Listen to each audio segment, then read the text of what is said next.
Hello दोस्तों, good morning. स्वागत है एक बार फिर से आप सभी का एमजेटी एजुकेशन में। दोस्तों आज है 17 अगस्त और आज की वीडियो में हम लोग बात करेंगे 17 अगस्त 2023 के मोस्ट इंपोर्टेंट करंट अफेयर के क्वेश्चंस के बारे में।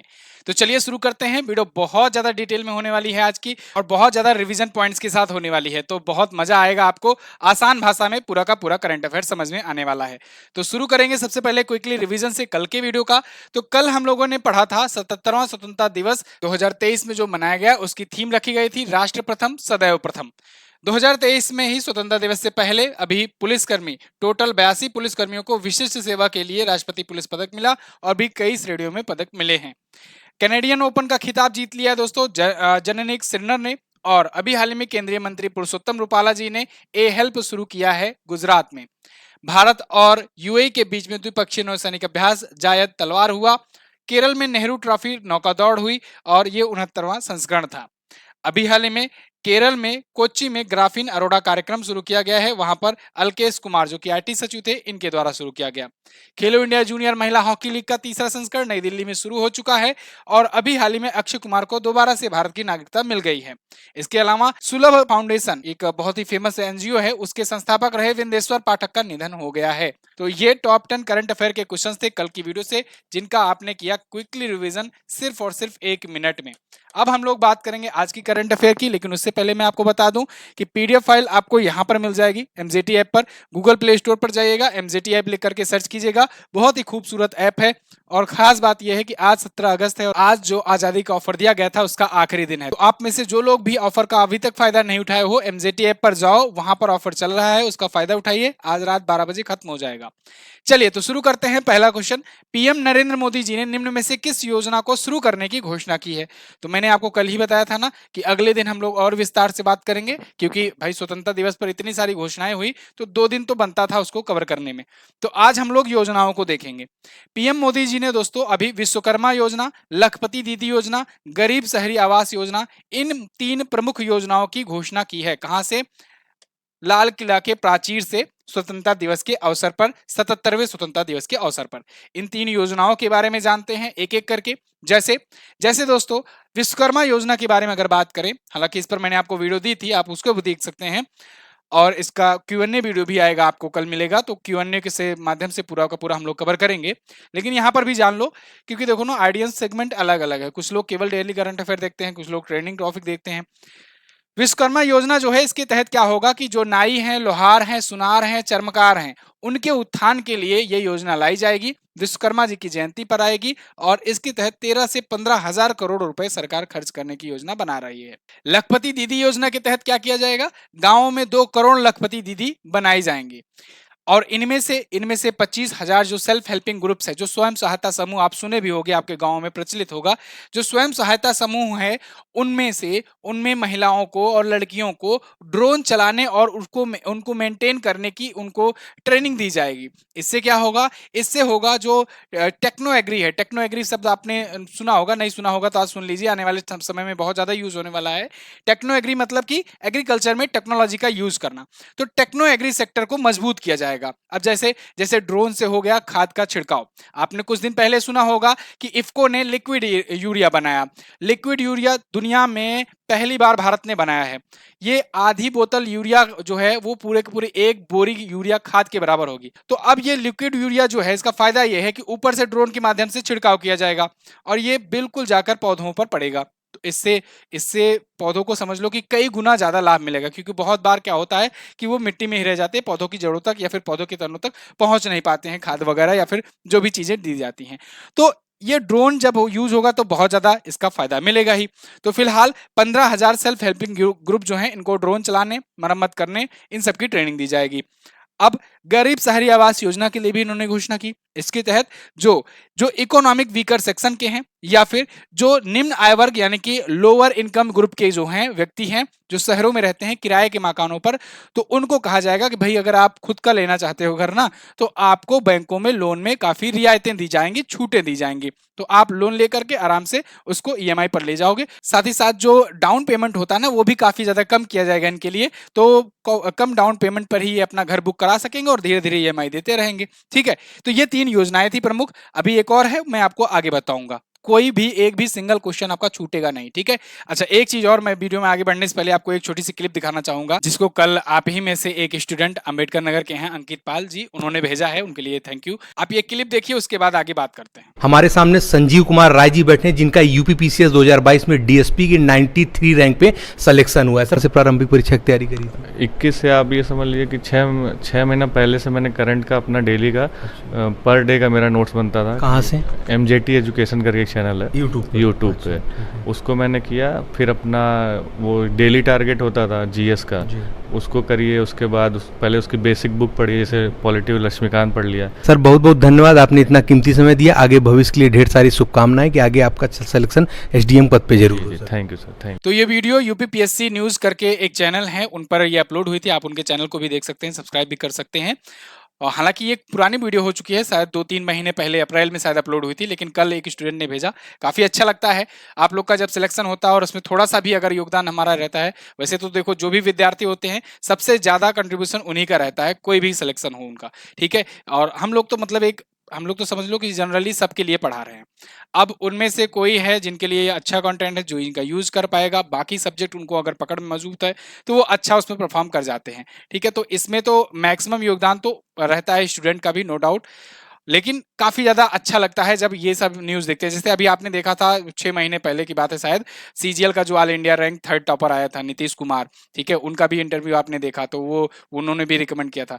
तो अच्छा लगता है। मैं चाहता हूं आप लोग भी सिलेक्शन लीजिए, उसके बाद दूसरे चैनल पर जाकर के किसी के इंटरव्यू दीजिए और अपने चैनल का नाम लीजिए, ठीक है ना। चलिए, यहाँ भी इंटरव्यू वाली व्यवस्था शुरू की जाएगी, लेकिन थोड़ा वक्त लगेगा अभी उसमें। फिलहाल आगे बढ़ते हैं। राष्ट्रपति द्रौपदी मुर्मू जी ने स्वतंत्रता दिवस 2023 के अवसर पर कितने वीरता पुरस्कारों को मंजूरी दी है? तो द्रौपदी मुर्मू जी ने दोस्तों अभी 76 वीरता पुरस्कारों को मंजूरी दी है। ये स्वतंत्रता दिवस के अवसर पर दिया गया है। अब ये वीरता पुरस्कार कौन से हैं इनको देखिए। देखिए, कल जो है वो पुलिस के लिए वीरता पुरस्कार था, ये सेना के लिए वीरता पुरस्कार है, ठीक है। तो द्रौपदी मुर्मू जी ने ये अनाउंस किया है। अब इस 76 में दोस्तों आपको कीर्ति चक्र और शौर्य चक्र याद रखना है। 4 कीर्ति चक्र दिया गया है और 11 शौर्य चक्र दिया गया है। इसके अलावा बार 2 सेना मेडल 2 को, सेना मेडल वीरता के लिए 2 को, 52 को, नौसेना के लिए 3 को और वायुसेना को 4 वीरता पुरस्कार दिए गए। टोटल अगर आप जोड़ोगे तो 76 वीरता पुरस्कार दिए गए हैं। इनमें से कीर्ति चक्र आपको ध्यान रखना है। कीर्ति चक्र में देखिए, कीर्ति चक्र विजेता थे late Shri Dilip Kumar Das, late Shri Rajkumar Yadav, late Shri Bablu Rabha और लेट श्री शंभू रॉय। ये सभी सीआरपीएफ के थे और इन सभी को मरणोपरांत दिया गया है ये पुरस्कार, ठीक है, कीर्ति चक्र। अब मैं आपको एक चीज बताना चाहता हूं, देखो जो भारत में वीरता पुरस्कार होते हैं ना, ये टोटल होते हैं 6, लेकिन इनको 2 कैटेगरी में कैटेगराइज किया जाता है। एक तो होता है शांति के लिए, एक तो होता है शांति के लिए और एक होता है युद्ध के लिए। युद्ध के लिए तो जो सबसे बड़ा वाला माना जाता है वो युद्ध के लिए माना जाता है, क्योंकि भाई युद्ध में ज्यादा रिस्क लेना होता है, ज्यादा वीरता दिखानी होती है। तो युद्ध में जो होता है वो परमवीर चक्र होता है। ये परमवीर चक्र देखो, युद्ध के 3 होते हैं और शांति के भी 3 होते हैं, लेकिन इनका क्रम देखिएगा, क्रम आपको इंटरेस्टिंग लगेगा। परमवीर चक्र के बाद यहाँ पर आप बताएंगे महावीर चक्र, महावीर चक्र और वीर चक्र। लेकिन शांति के लिए जो सबसे बड़ा होता है वो होता है अशोक चक्र, अशोक चक्र, इसके अलावा कीर्ति चक्र और उसके बाद होता है शौर्य चक्र, शौर्य चक्र, ठीक है। अब इसका सीरियल देखिएगा, सीरियल थोड़ा सा इंटरेस्टिंग है। इंटरेस्टिंग इसलिए है क्योंकि अगर सबसे पहला जो अगर मिला है परमवीर चक्र किसी को तो सबसे ज्यादा वरीयता उसे दी जाएगी, तो ये फर्स्ट नंबर का होगा। सेकंड पर अशोक चक्र वालों को वरीयता दी जाएगी। इसके बाद महावीर चक्र को तीसरा सबसे बड़ा वीरता पुरस्कार माना जाता है। फिर चौथा कीर्ति चक्र को माना जाता है, पांचवा वीर चक्र को और छठा माना जाता है शौर्य चक्र को, ठीक है। यानी कि आप देख रहे हो सीरियल किस प्रकार से चल रहा है। सीरियल कुछ इस प्रकार से चल रहा है, यहां से ये गया, यहां से ये, फिर ये, फिर ये, फिर ये आता है। कुछ इस प्रकार से ये सीरियल चलता है, याद रखिएगा ये वीरता का क्रम है, ठीक है। तो अभी देखो ये क्योंकि कीर्ति चक्र और शौर्य चक्र दिया गया है, ये शांति के लिए दोनों वीरता पुरस्कार हैं, शांति के लिए जो दिए जाते हैं। क्योंकि अभी कोई युद्ध तो लड़ा नहीं गया तो कहां से वीरता निकल के आएगी युद्ध वाली, तो इसीलिए युद्ध वाला नहीं दिया जा रहा है, अभी यही दिया जा रहा है, ठीक है ना। चलो आगे बढ़ते हैं। हाल ही में CSIR राष्ट्रीय वनस्पति अनुसंधान संस्थान यानी CSIR NBRI national botanical research institute, तो इसके द्वारा फूल का एक असाधारण किस्म का नमोह 108 लॉन्च किया गया। ये कौन से फूल का लॉन्च किया गया था? तो ये था कमल का। कमल के फूल का एक प्रकार के नई प्रजाति कह सकते हैं, नई प्रजाति बनाई गई है। ये साइंटिफिकली बनाई गई है, मतलब ये कहीं खोजा नहीं गया है, खुद से नहीं जन्मा है, इसको लैब में बनाया गया है। नाम है इसका नमोह 108। देखिए कुछ इस प्रकार से है। खास बात इसकी ये है कि ये मणिपुर से पुष्प लाया गया था, फूल लाया गया था, उसको लैब में करके थोड़ा सा कहें कि हाइब्रिड करके बनाया गया। तो ये इसमें 108 पत्तियां हैं। खास बात तो यही है, इसीलिए तो इसको 108 नाम दिया गया है, नमोह 108। तो 108 पत्तियों वाला ये फूल है, ठीक है। एनबीआरआई के वैज्ञानिकों के द्वारा यह तैयार किया गया है। मणिपुर से फूल के पौधे लाए गए थे। सीएसआईआर का ही ये संस्था है, कहें कि सब्सिडीज है। तो सीएसआईआर के बारे में बात करते हैं, council of scientific and industrial research. इसकी स्थापना 1942 में हुई थी, नई दिल्ली में इसका हेडक्वार्टर है और इसके अध्यक्ष हैं एन कलाई सेल्वी। क्लियर है, आगे बढ़ते हैं। हाल ही में लगातार 2 बार ICC player of the month का अवार्ड जीतने वाली पहली महिला क्रिकेटर कौन बनी? तो देखो ये बन गई हैं एस्ले गार्डनर। एस्ले गार्डनर दोस्तों ये ऑस्ट्रेलिया की ऑलराउंडर हैं और ये 2 बार लगातार और 4 बार टोटल जीत चुकी हैं ICC player of the month का खिताब। आपको पता होगा आईसीसी के द्वारा 2021 से, जनवरी 2021 से पर मंथ एक पुरुष खिलाड़ी और एक महिला खिलाड़ी को प्लेयर ऑफ द मंथ का अवार्ड दिया जाना शुरू हुआ था। तो पहली बार में ही अगर पूछा जाए कि आईसीसी जब 2021 में जनवरी में शुरू किया था तो पहला विजेता कौन था? तो पहला विजेता आप बताएंगे ऋषभ पंत थे। कौन थे? ऋषभ पंत जो थे पहले ही विजेता हुए थे जनवरी में, ठीक है। तो फिलहाल उसके बाद फिर दिया जाने लगा विभिन्न क्रिकेटर्स को महीने भर की परफॉर्मेंस को देखते हुए। तो एस्ले गार्डनर जो है ये ऑस्ट्रेलिया की ऑलराउंडर हैं, इनको 4 बार मिल चुका है, 2 बार तो ये लगातार पाई हैं। लगातार का मतलब क्या? मतलब जून वाला भी यही पाई थी, जून में यही पाई थी और अभी जुलाई के लिए भी ये पा गई हैं, ठीक है। और पुरुष को भी मिलता है, तो पुरुष में किसको मिला है? पुरुष में इस बार मिला है क्रिस वोक्स को। किसे मिला है? क्रिस वोक्स को। ये इंग्लैंड के हैं और एस्ले गार्डनर ऑस्ट्रेलिया के हैं। आईसीसी के बारे में अगर बात करें तो इसकी स्थापना 1909 में हुई थी। दुबई में इसका हेडक्वार्टर है। ग्रेग बार्कले इसके अध्यक्ष हैं और जेफ एलार्डिस इसके करंट टाइम पर सीईओ हैं। आईसीसी के द्वारा मैंने आपको बताया है दोस्तों कि वर्ल्ड कप होने जा रहा है, वर्ल्ड कप होने जा रहा है और 2023 के वर्ल्ड कप की मेजबानी कौन करेगा? भारत करेगा। भारत में आयोजित होगा, अभी अक्टूबर में आयोजित होगा, ठीक है ना। इससे पिछला बार वाला जो हुआ था 4 साल पहले यानी 2019 में, वो जीता कौन था? तो आप बताएंगे इंग्लैंड ने उसे जीता है। अच्छा, इंग्लैंड इस टाइम पर ओडीआई का भी चैंपियन है और टी20 का भी चैंपियन है। क्यों? क्योंकि दोस्तों 2022 का जो टी20 अभी हुआ था ना, टी20 उसको भी इंग्लैंड ने जीता था और अभी 2019 वाला भी जीता था। तो 2019 मतलब एक साथ टी20 ओडीआई जीत करके दोनों का चैंपियन बनने वाला एक लौता देश बना है इंग्लैंड, ठीक है। वैसे तो इससे पहले कभी जीते ही नहीं थे, ठीक है, केवल टी20 दूसरी बार जीते हैं। बाकी आईसीसी ओडीआई तो क्रिकेट के जन्मदाता हैं लेकिन अभी तक कभी जीते नहीं थे। अगला 18 अगस्त 2023 को किस नाम से भारत की पहली लॉन्ग रेंज रिवॉल्वर लॉन्च की जाएगी? तो देखो 18 अगस्त यानी कि कल भारत को एक नई लॉन्ग रेंज की रिवॉल्वर मिलेगी। मतलब कहें कि भारत की एक कंपनी है उसने बनाया है और भारत में इसको समर्पित किया जाएगा कुल मिलाकर के, ठीक है। तो इसका नाम रखा गया है प्रबल। नाम क्या रखा गया है? प्रबल। इसे कानपुर के गन फैक्ट्री में बनाया गया है और यह बताया जा रहा है काफी हल्की है, 32 बोर की है, 32 बोर की है, ठीक है ना। 32 बोर की ये रिवॉल्वर है और बहुत ज्यादा हल्की है, 700 ग्राम की है। लेकिन बात यह है कि ये 50 मीटर तक की इसकी रेंज है, काफी लंबी रेंज है एक रिवॉल्वर की दृष्टि से अगर देखी जाए तो 50 मीटर तक की ये सटीक रेंज, बिल्कुल सटीक निशाना लगाती है, इसी वजह से ये ज्यादा चर्चे में है। तो भारत की पहली लंबी दूरी की रिवॉल्वर है प्रबल, ठीक है। बनाया किसने? तो दोस्तों इसको बनाया गया है कानपुर में। उत्तर प्रदेश का एक जिला है कानपुर, जिसे उत्तर भारत का मैनचेस्टर कहते हैं, ठीक है, विकास दुबे वाला। तो advance weapon and equipment India limited ये कंपनी है, इसके द्वारा यहां पर बनाया गया है। ये तो कानपुर की गन फैक्ट्री रही। एक गन फैक्ट्री मुझे और याद आ रही है अमेठी की। अमेठी की अगर आपको याद हो, असाल्ट राइफल्स की बात हो रही थी, AK-203 ये नया बनाया गया है, अमेठी में बनाया गया है रसिया के सहयोग से। रसिया जो है अपना कहें कि टेक्नोलॉजी दिया है, अमेठी में ये निर्माण किया गया है। तो भारतीय सेनाओं को अब यही मिलने वाला है कि 47 को रिप्लेस किया जाएगा, ठीक है ना। तो ये भी आप ध्यान रखिए, इसको कहां बनाया गया? अमेठी में। ये भी उत्तर प्रदेश में ही है। राहुल गांधी का पहले ये कभी निर्वाचन क्षेत्र हुआ करता था, अभी स्मृति ईरानी जी का है, जो कि कौन मंत्री है? महिला एवं बाल विकास मंत्रालय की मंत्री हैं। हाल ही में किस राज्य सरकार ने अन्नपूर्णा खाद्य पैकेट योजना का शुभारंभ किया? तो देखो, अन्नपूर्णा खाद्य पैकेट योजना का शुभारंभ अभी किया गया है राजस्थान के द्वारा। राजस्थान सरकार के द्वारा ये शुरू किया गया है अन्नपूर्णा खाद्य पैकेट योजना। इसके तहत क्या होगा? इसके तहत देखिए खाद्य पैकेट जो है ये वितरित किए जाएंगे। राजस्थान सरकार के द्वारा गरीबों को खाद्य पैकेट दिए जाएंगे। लगभग 1.04 करोड़ से ज्यादा परिवारों को ये मुफ्त में भोजन दिया जाएगा इसके तहत। अच्छा, इसके तहत जो नॉन एनएफएसए हैं, नॉन एनएफएससी का मतलब जो नेशनल फूड सिक्योरिटी एक्ट के तहत नहीं आते हैं, जिन्हें महामारी के दौरान फाइनेंशियल हेल्प भी की गई थी, उन्हें ये अन्नपूर्णा राशन किट योजना के तहत फ्री में दिया जाएगा। क्लियर है? अब ये राजस्थान की योजना है। पिछले दिनों में कई बार राजस्थान चर्चे में आया, लगातार योजनाएं लॉन्च कर रहा है। क्यों? आने वाला है चुनाव। तो देखिए, अभी कुछ दिन पहले ही इंदिरा गांधी स्मार्टफोन योजना शुरू की गई है। न्यूनतम आय की गारंटी विधेयक अभी शुरू किया गया था। इसके अलावा आपकी बेटी योजना, किसान कर्ज माफी योजना और पालनहार योजना, ये 3 योजनाएं पुरानी योजनाएं हैं लेकिन राजस्थान की हैं। राजस्थान से ही मैंने आपको बताया था राइट टू हेल्थ, मैंने आपको बताया था राइट टू हेल्थ जो है यानी कि स्वास्थ्य का अधिकार, ये विधेयक लाने वाला ये पहला था। और देश का पहला गिग वर्कर्स के लिए ये योजना लाए थे। गिग वर्कर्स के लिए योजना लाए थे। इसके अलावा मैंने आपको बताया था पीसीटीएस ऐप इन्होंने गर्भवती महिलाओं और बच्चों के लिए लॉन्च किया था। तो ये राजस्थान की कुछ योजनाएं रही, इनको आप याद रखेंगे। इसके अलावा अगर हम लोग स्टैटिक्स की बात करें तो अशोक गहलोत जी यहाँ के सीएम हैं इंडियन नेशनल कांग्रेस पार्टी से। कलराज मिश्रा जी यहाँ के गवर्नर हैं। सबसे बड़ा राज्य है राजस्थान आज के टाइम पर क्षेत्रफल की दृष्टि से, ठीक है, पहले भी था।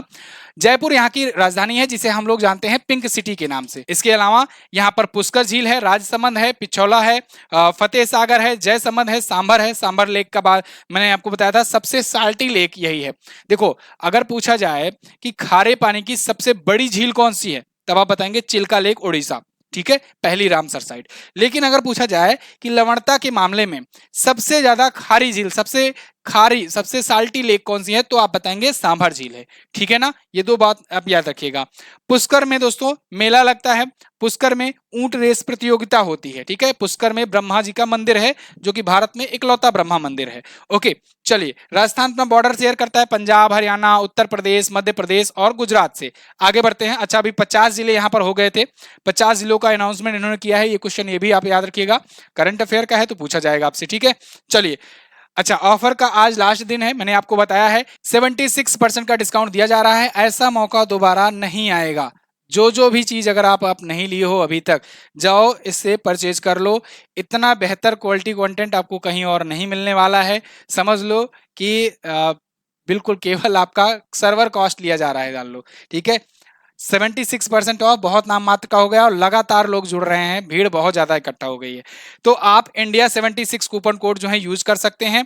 इतना बेहतरीन क्वालिटी कंटेंट आपको यहाँ मिलेगा, आपको शायद ही कहीं और मिले। आप आकर के देखो इस बार, ठीक है, और मजा ही आ जाएगा आपको प्रिपरेशन करने में, क्योंकि इसके बाद आप लास्ट बैच होगे जो इतने सस्ते दाम में कोर्स पाओगे। इसके बाद दाम काफी तेजी से बढ़ने वाले हैं, क्योंकि कोर्सेज में क्वालिटी और क्वांटिटी टीम लगातार बढ़ाई जा रही है, तो इससे फिर चार्जेस बढ़ेंगे। तो आप इसको डाउनलोड करो, एमजेटी ऐप पर ही मिलेगा। कोई भी दिक्कत हो, कोई भी सपोर्ट चाहिए, व्हाट्सएप पर आप कांटेक्ट कीजिए, आपका सपोर्ट मिलेगा आपको। जीएस सफलता बैच ये मैं रिकमेंड करता हूं, जो सबसे ज्यादा लोगों ने इसको ज्वाइन किया है पिछले दिनों में, लगातार लोग इसको ज्वाइन कर रहे हैं। इसको तो आप लोग जरूर ही ले लो, क्योंकि जीएस जो है आपका बहुत ज्यादा डर रहता है ना, जीएस कैसे तैयार हो, आपका डर खत्म हो जाएगा यहाँ पर। ठीक है, एक सिस्टमेटिक ढंग से सारी चीजें एक जगह पर मिल जाएंगी, तो आपको टेंशन नहीं रहेगी कि कहाँ से पढ़ें, कैसे पढ़ें, प्रैक्टिस सेट सॉल्व करें ना करें, कुछ नहीं करना पड़ेगा आपको, बहुत आराम से तैयार हो जाएगा सब। 16 अगस्त 2023 को किस पूर्व प्रधानमंत्री की 5वीं पुण्यतिथि मनाई गई? तो देखो, अभी भारत रत्न पूर्व प्रधानमंत्री श्री अटल बिहारी वाजपेयी जी की अभी मनाई गई 5वीं पुण्यतिथि। कब? 16 अगस्त 2023 को, यानी कि कल। देखिए दोस्तों, भारत रत्न अटल बिहारी वाजपेयी जी का 2018 में निधन हुआ था। ये भारत के 3 बार प्रधानमंत्री रह चुके। सबसे कम कार्यकाल होने का भी रिकॉर्ड इन्हीं के नाम पर है। इनके नाम 13 दिनों की सरकार चलाने का भी रिकॉर्ड है। एक बार तो ये 13 दिन के लिए सरकार चलाए थे, एक बार 13 महीनों के लिए सरकार चलाए, और एक बार ये 5 साल का पूरा कार्यकाल किए थे। इनके टाइम पर अगर कुछ बड़ी चीजों की, बड़ी घटनाओं की बात करें तो जो आप सुनते हो ना कि सर्व शिक्षा अभियान, इन्हीं के टाइम पर आई थी। जो आप सुनते हो स्वर्णिम चतुर्भुज योजना, ठीक है, ये भी इन्हीं के टाइम पर आई थी। जो आप पोखरण का परमाणु परीक्षण सुनते हो, इन्हीं के टाइम पर हुआ था। जो आप कारगिल का युद्ध सुनते हो, भारत ने जीता था, इन्हीं के टाइम पर हुआ था। ठीक है, तो ये कुछ प्रमुख चीजें रही जो आप याद कर सकते हैं। फिलहाल अटल बिहारी वाजपेयी जी के जन्म से लेकर कुछ चीजें और हम लोग जानते हैं। जैसे जैसे देखिए, अभी इनका जन्म तो हुआ था ग्वालियर में, मध्य प्रदेश में, 25 दिसंबर को इनका जन्म हुआ था। अब जन्म 25 दिसंबर को हुआ था, इसलिए 25 दिसंबर को मनाया जाता है सुशासन दिवस। सुशासन दिवस यानी कि गुड गवर्नेंस डे। 3 बार ये प्रधानमंत्री रहे और 2015 में इनको भारत रत्न से सम्मानित किया गया। लखनऊ का जो इकाना स्टेडियम है, इसका नाम बदल करके भारत रत्न श्री अटल बिहारी वाजपेयी इकाना स्टेडियम किया गया है। ठीक है, और इसके अलावा यहाँ पर एक हजरतगंज चौक था, उसका नाम अटल चौक किया गया था। आप अटल सुरंग का भी नाम सुनते हो, दुनिया की सबसे ऊंचाई पर स्थित 9.02 किलोमीटर की ये सुरंग है। ठीक है, मैंने आपको हमेशा कहा है कॉपी पेन लेकर के बैठा करो भैया, बहुत ज्यादा फैक्ट निकलते हैं, तो आपको नोट करते चलना है धकाधक, वरना आप जो है काफी सारे फैक्ट ऐसे ही गंवा दोगे, मुंह से बहुत लगातार निकलते रहते हैं। इनकी समाधि स्थल का नाम है सदैव अटल, ये बात आप याद रखिएगा।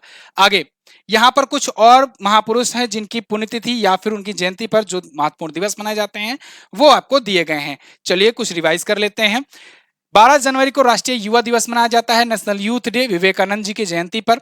शहीद दिवस हम लोग साल भर में वैसे तो 2 बार मनाते हैं, एक बार 30 जनवरी को मनाते हैं, एक बार 23 मार्च को मनाते हैं। इसमें 23 मार्च वाला नहीं लिखा गया है, लेकिन मैं बता दे रहा हूं। महात्मा गांधी जी की पुण्यतिथि होती है 30 जनवरी को, तो इस वजह से हम लोग मनाते हैं शहीद दिवस। और एक 23 मार्च को मनाते हैं क्योंकि 1931 में हमारे महान क्रांतिकारी भगत सिंह, सुखदेव जी और राजगुरु जी को फांसी दी गई थी, तो इसलिए वो भी मनाते हैं 23 मार्च को भी। 21 मई को राष्ट्रीय आतंकवाद विरोधी दिवस मनाया जाता है क्योंकि पूर्व प्रधानमंत्री राजीव गांधी जी की पुण्यतिथि होती है, इनकी हत्या की गई थी इस टाइम पर, इसलिए ये मनाया जाता है आतंकवाद के खिलाफ। इन्हीं की जयंती पर सद्भावना दिवस मनाया जाता है 20 अगस्त को। ठीक है, राजीव गांधी जी की ही जयंती पर। शिक्षक दिवस हम लोग 5 सितंबर को मनाते हैं, भारत रत्न और महान शिक्षक सर्वपल्ली राधाकृष्णन जी की जयंती पर। 2 अक्टूबर को अंतर्राष्ट्रीय अहिंसा दिवस मनाते हैं, पूरे विश्व में मनाया जाता है महात्मा गांधी जी की जयंती पर। 15 अक्टूबर को विश्व छात्र दिवस मनाया जाता है, पूरे विश्व में मनाया जाता है विश्व छात्र दिवस, डॉक्टर एपीजे अब्दुल कलाम जी की जयंती पर, पूर्व राष्ट्रपति भारत रत्न श्री एपीजे अब्दुल कलाम, अबुल पकीर जैनुल आबदीन अब्दुल कलाम। 14 नवंबर को बाल दिवस मनाया जाता है, भारत के पहले प्रधानमंत्री श्री जवाहरलाल नेहरू जी की जयंती पर। 25 दिसंबर को सुशासन दिवस, जैसे कि मैंने आपको बताया, पूर्व प्रधानमंत्री अटल बिहारी वाजपेयी जी की जयंती पर। ठीक है ना, आगे बढ़ते हैं। एसबीआई रिसर्च के अनुसार कब तक भारत की प्रति व्यक्ति आय 7.5 गुना बढ़ जाएगी? तो एसबीआई रिसर्च ने एक और खुलासा किया है, इन्होंने बताया है कि 2047 तक, जब हम लोग सपना देख रहे हैं विकसित होने का, उस सपने को पूरा करने में लगातार लगे हुए हैं। प्रधानमंत्री जी का भी सपना है कि 2047 तक हम लोग विकसित देश बन जाएं, तो उस टाइम पर भारत की प्रति व्यक्ति आय 7.5 गुना तक बढ़ जाएगी, ये कहा है एसबीआई रिसर्च ने। एसबीआई रिसर्च की ये रिपोर्ट है जिसमें ये बताया गया है। देखो, एसबीआई रिसर्च ने भी कुछ दिन पहले और भी चीजें बताई थी, अभी मैं आगे बताऊंगा उसको।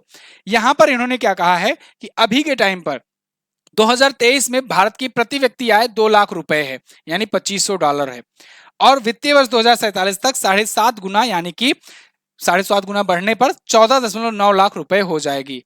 फिर भी 15 लाख नहीं होंगे। ठीक है ना, अब आप समझिए ये प्रति व्यक्ति आय है क्या। देखिए, एक्चुअली में प्रति व्यक्ति आय जो है ना, ये निकाला जाता है जीडीपी से। जीडीपी यानी कि ग्रॉस डोमेस्टिक प्रोडक्ट। अब ग्रॉस डोमेस्टिक प्रोडक्ट जितना होता है देश का, उससे जनसंख्या को डिवाइड कर देते हैं। तो देखो, जीडीपी अपना आज के टाइम पर $3.7 ट्रिलियन। ठीक है, अभी अनुमान बताया गया था कि $6.1 ट्रिलियन हो जाएगा 2031 तक, तो यहां पर $3.7 ट्रिलियन पर तो अभी है हम लोग। अब इसको डिवाइड करेंगे 142 करोड़ जनता से, तो जितना आएगा वो होगी प्रति व्यक्ति आय। ठीक है ना, ये नहीं होता है प्रति व्यक्ति आय का मतलब कि आपके जेब में कितना पैसा है, ये देखा जाता है कि ये रेशियो निकालने पर कितना आ रहा है। ठीक है ना, ये नहीं मैटर करता है कि अमीरों के पास कितना ज्यादा पैसा है। अब एक्चुअली में देखो, अमीरों के पास बहुत पैसा है अपने देश में, आप जानते हो एशिया के सबसे अमीर पर्सन हैं, अंबानी हुए, अडानी हुए, एशिया में भी ये टॉप पर चला करते रहते हैं। उसके बाद गरीब जो है वो बहुत ज्यादा गरीब है, तो ये रहेगी, डाइवर्सिटी रहेगी। ऐसा नहीं होगा कि 15 लाख है, अभी 2 लाख रुपए जैसे है ना प्रति व्यक्ति आय, तो हर व्यक्ति के पास 2 लाख है, नहीं। यहाँ पर प्रति व्यक्ति 2 लाख रुपए का मतलब यही है, इस रेशियो के अकॉर्डिंग बताया जाता है, और यही रेशियो जो है ये पहुंच जाएगा। ठीक है, आपको क्या लगता है, मोदी जी ऐसे बोले थे 15 लाख रुपए, वो वाला 15 लाख नहीं तक सबके अकाउंट में आएगा, यही वाला 15 लाख शायद कह रहे थे हमारे हिसाब से। फिलहाल तब भी ये 2047 लग जाएंगे अभी होने में। यहां पर मैंने आपको कहा था कि एसबीआई रिसर्च ने बताया था कि 2027-28 तक हम लोग क्या हो जाएंगे, हम लोग 3rd लार्जेस्ट इकोनॉमी हो जाएंगे। ये आप लगातार सुन रहे होंगे, यही चीज आईएमएफ ने भी कहा है, आईएमएफ की भी ये रिपोर्ट है। ठीक है ना, चलिए आगे बढ़ते हैं। सस्ती कीमत पर दवा उपलब्ध कराने के लिए पीएम नरेंद्र मोदी ने देश भर में कितने जन औषधि केंद्र खोलने की घोषणा की है? तो देखिए, सस्ती दवाओं को उपलब्ध कराने के लिए आप जानते हो जेनरिक मेडिसिन आपने सुना हुई होगा। तो जेनरिक मेडिसिन जो होता है ना, बेसिकली वो फॉर्मूला होता है। ठीक है, फॉर्मूला जेनरिक मतलब जहां से वो उपज हो रहा है, उसका जनरेशन जहां से हो रहा है वो फॉर्मूला बेसिक, तो वो फॉर्मूला बेची जाती है और उस फॉर्मूला के तहत जो दवा बनाई जाती है वो बहुत सस्ती होती है। और प्राइवेट कंपनियां अपना टैग, अपना ब्रांड, लोगो लगा करके उसको 10 गुना, 20 गुना या 200 गुना, 400 गुना रेट पर बेचती हैं। तो यहाँ पर भारत सरकार की योजना है कि आगे आने वाले टाइम पर जन औषधि केंद्र खोले जाएंगे और 10,000 जो अभी वर्तमान में है इसको बढ़ा करके 25,000 तक किए जाएंगे।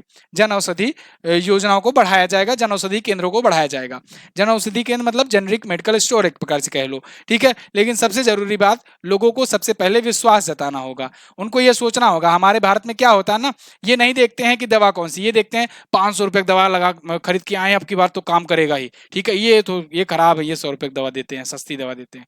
यहाँ लोग महंगी दवा दे है मतलब काम करेगी, ये धारणा से चलते हैं। लेकिन ये आपको ध्यान रखना है, आने वाला टाइम ये है। अगला, किस देश के तेज गेंदबाज स्टीवन फिन ने क्रिकेट के सभी प्रारूप से संन्यास की घोषणा की? तो देखो, ये इंग्लैंड के ये तेज गेंदबाज थे स्टीवन फिन, बहुत ही फेमस ये बॉलर थे। तो इन्होंने संन्यास की घोषणा की है। देखिए, ये थे 2010 में जब ये डेब्यू किए थे ऑस्ट्रेलियाई टीम पर, एक ही सीरीज में 14 विकेट हासिल करके बिल्कुल तहलका मचा दिए थे। फिलहाल 36 टेस्ट खेल चुके हैं, 69 ये ओडीआई खेल चुके हैं, 21 टी20 इंटरनेशनल खेल चुके हैं इंग्लैंड के लिए। संन्यास ले लिए अभी। पिछले दिनों में कुछ और खिलाड़ी जिन्होंने संन्यास लिया, जैसे मोइन अली, स्टुअर्ट ब्रॉड, इन दोनों ने एशेज सीरीज के बाद संन्यास की घोषणा की। एशेज सीरीज ऑस्ट्रेलिया जीता, आप जानते हो। एशेज सीरीज मैंने आपको बताया है ऑस्ट्रेलिया और इंग्लैंड के बीच में होता है, बहुत ही फेमस सीरीज होती है। तो ये थे टॉप 10 करंट अफेयर के क्वेश्चन। आई होप मैं आपको 10 के 10 क्वेश्चन समझा पाया हूँ। अगर जो कुछ भी नहीं समझ में आया है आप हमें कमेंट करके बताओ, मैं फिर से प्रयास करूंगा। और एक बार फिर से मैं कहता हूं, किताब लेने से पहले जैसे आप विश्वास पहले आपको अंदर आता है कि जैसे कि ये किताब मैं लूंगा तो इससे हमारा बेड़ा पार हो जाएगा, ऐसे ही आप भी करंट अफेयर पूरे विश्वास के साथ 1 महीने जुड़ करके देखिए। अगर आपको ना इंप्रूवमेंट नजर आए तो आप बताइए, मैं आपको कितने सारे एग्जांपल्स बताऊंगा, आप कमेंट बॉक्स पे चेक कर लिया कीजिए। बहुत सारे लोगों का हेल्प हुआ है, भला हुआ है। तो जो लोग भी नए जुड़ रहे हैं, मैं उनसे यही कहूंगा कि आप लोग जुड़िए, सब्सक्राइब कीजिए, इसको शेयर कीजिए विश्वास के साथ। 1 महीने आप जुड़िए, 1 महीने जुड़ने के बाद अगर आपको फर्क ना नजर आए तो आप अनसब्सक्राइब करके जा सकते हैं। कमेंट भी छोड़े जाइएगा, चाहे जो लेकर के, मैं आपको कुछ नहीं बोलूंगा, लेकिन 1 महीने आप रुक करके दे। वैसे तो आपको 10 दिन में ही ये फर्क नजर आने लगेगा, क्योंकि मैंने आपको बताया है ना, जैसे कि ये आयुर्वेदिक दवा है, अगर धीरे धीरे लेते रहोगे जड़ से बीमारी खत्म होगी, आपकी जो जीएस की प्रॉब्लम है जड़ से खत्म होगी। ये कूपन कोड यूज कीजिए इंडिया 76, आपको मिलेगा 76% का डिस्काउंट हमारे सभी वीडियो कोर्सेज वगैरह पर। बहुत ही खूबसूरत तरीके से, काफी मेहनत के साथ बनाई जा रहे हैं वीडियो कोर्सेज की जो भी क्लासेस हैं, आप उनको देखिए, एंजॉय कीजिए। बहुत ही कम दाम पे है, उतने में आप समझ लो एक पिज्जा वगैरह ऑर्डर करते होगे।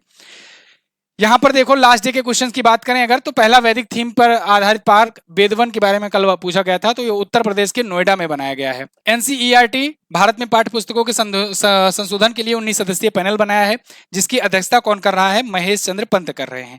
आज आपको क्या बताना है?